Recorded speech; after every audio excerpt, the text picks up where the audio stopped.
Hello everybody, welcome back. Today as well we have got to another video. In this video I'll show you how you can go ahead and create another Apple ID if you already have one.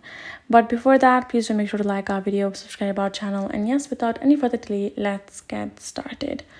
For that, all you have to do is first of all open up your browser. Go ahead, type in account.apple.com, search it up. Then you're going to tap on this drop down icon right over here. Then you're going to go ahead, tap on this option of create your Apple account. You're going to add in your first name, last name, and you're going to add in your country, region accordingly. Then you're going to add in your date of birth, and you're going to add in your name.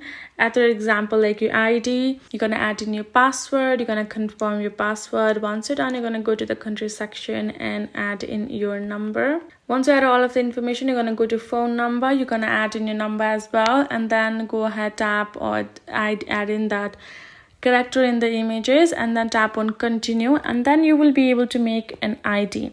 What you need to remember is you need to make sure you have to provide new credentials. Like you have to give new email address which is not linked to your existing Apple ID or previous Apple ID.